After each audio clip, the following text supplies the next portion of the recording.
Can we trust the ones we love? Lori Hacking certainly thought she could. And then she went missing. Truth that hurts, lies that kill. This is a story of lies, betrayals, and a murder done by the person you least expected. Is it wise to have complete faith in those around us? Lori Hacking's story might just provide some clues.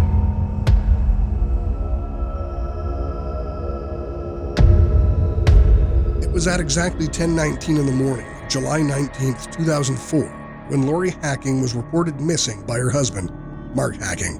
Mark had called Salt Lake City police when his wife was nowhere to be found after she went jogging earlier that morning. 39 minutes later, he called back to the station, stating he had found his wife's car parked near the place she went jogging that afternoon. Lori's family and friends were shocked by this situation. It was unlike her to leave without telling anyone, especially when she was 5 weeks pregnant at the time, although not many people knew. Lori's loved ones quickly set up a search party to find her. No one could understand what was happening or figure out where she was. As the search continued, the police started their investigations, checking footage and asking questions. After a while, the search for Lori grew so much that it was covered by national TV. Investigators uncover a dark web of lies and deception. Deciphering the truth becomes a matter of life and death. Mark made a public statement thanking all those who volunteered and helped with the search. Lori was last seen alive with her husband Mark at a store near their home the night before she went missing. The police checked their surveillance footage and discovered that Mark went back to the store at 1 a.m. to get something they forgot, but this time he was alone. A woman claimed she had seen Lori jogging near the canyon the morning she went missing, but later withdrew her claim, unsure that it was actually Lori. With no one to corroborate Mark's story and no lead on Lori's whereabouts, the investigators focused their attention on Mark, since he was the last person to see his wife alive. Investigations usually always start with the spouse.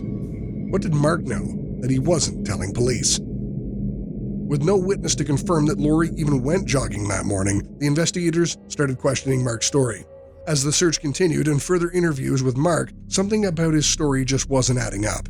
Why did Mark go to the store again so late in the evening? And what did he get? Did Lori go jogging that next morning? Or was it all a lie? After more investigations, the police found Lori's purse, car keys, and wallets in her house. Was it normal for Lori to leave all of her personal belongings at home? If Lori really went jogging and drove there, why would all her possessions, including her car keys, still be at home? When her car was inspected by the police, they found that Lori's car seat had been adjusted to accommodate someone of a larger size. They also found specks of blood in the back seat. There was blood found in several locations of Mark and Lori's apartment, on a knife that was found in the bedroom, and on the headboard of the bed. It was later discovered that Mark went shopping for mattresses between his 2 calls to the police. If his wife was truly missing, as he claimed, why would he be out shopping for mattresses at such a time? With the strangeness of Mark's behavior and his misleading story, his perfectly crafted facade of a devoted husband began to crumble. Was Lori truly missing and possibly still alive? Or was there something more to this case? As time passed, it became clear that Mark was living a lie, one that he was willing to kill for. It was true that Mark adored his wife. He was so full of love and affection for her, and he wasn't scared to show it. The two got married in 1999 and had a very happy marriage for the 5 years they had been together. Mark was known to be the goofy and outgoing one in the relationship, while Lori was more of a private person. Though the two could not have been more opposite, people said they were perfect for each other. He was the best son-in-law a mother could ever wish for, said Lori's mother. The friends and family that knew Lori and Mark could never imagine Mark had anything to do with his wife's disappearance. It turns out, Mark had been lying about many things to everyone, especially to his wife. On the 21st of July, both Mark and Lori's families learned that Mark was never accepted to medical school as he claimed. In fact, he never even graduated from the University of Utah, which he claimed to have completed in 2004. It turns out that Mark had dropped out of school in 2002 but was still pretending to attend classes, study, and write exams. He took the lie so far that he traveled around for fake medical interviews to get into med school. Of all the deceptions Mark committed, it turned out that lying was the least of them. The family members of Lori and Mark weren't the first to find out Mark was lying. It was on Friday, the 16th of July, 3 days before she went missing. When Lori called the medical school Mark claimed he attended to request special accommodation because she was pregnant and was about to leave her job. It was then that she was informed that Mark wasn't a student and that he'd never even applied. Her co-workers said they saw her crying before she left work earlier than usual. When they attended her send-off party with Mark, she appeared to be okay, but they didn't think much of it and didn't want to pry. Lori eventually confronted Mark about what she discovered, but he went ahead to try and continue the lie, saying the school had a computer problem, which was why his record as a newly admitted student wasn't found. Lori left a message for the school on that Friday after their office hours to tell them it was all a misunderstanding and she had cleared it all up with her husband, but the message would not be received until Monday after Lori was already missing. If Mark adored Lori so much, why would he have anything to do with her disappearance? So many things were unraveling and just didn't add up. Later, investigators found a letter, supposedly written by Lori, saying she couldn't keep living with Mark if he didn't change his ways. In an interview with Lori's brother, it was later understood that Mark loved Lori so much that he couldn't stand the thought of disproving her or allowing her to get a divorce, so he probably would have killed her instead of being without her. Unfortunately for Mark, even after killing Lori, his perfectly crafted life was starting to get exposed, and the wall of lies he'd built for himself was beginning to crumble before his very eyes.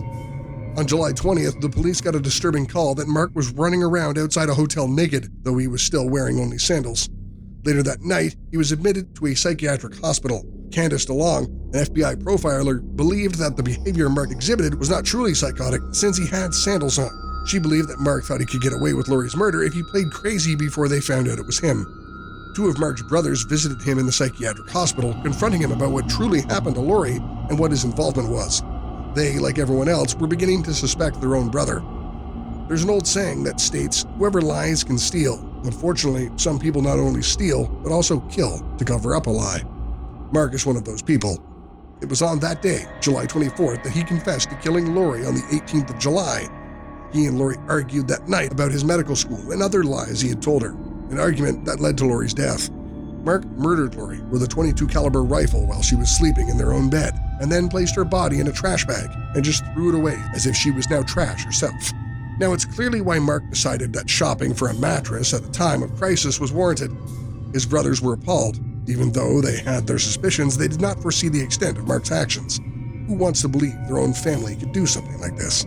With a heavy heart, Mark's brothers decided to share the confession with Mark's attorney. It was the attorney who later told the police about Mark's involvement in his wife's disappearance and murder. On August 2nd, 2004, Mark was arrested, and on August 9th, he was charged with first-degree murder. It wasn't until almost 2 months later, on October 1st, that Lori's body was found after a vigorous search with no help from Mark. Her remains were wrapped in a rug that Mark admitted to using to wrap Lori before disposing of her body at a municipal landfill.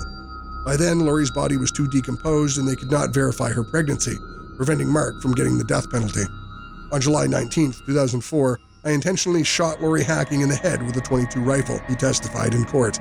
At Mark's hearing, he said, "She was the greatest thing that ever happened to me, but I killed her and took the life of my unborn child and put them in the garbage, and I can't explain why I did it."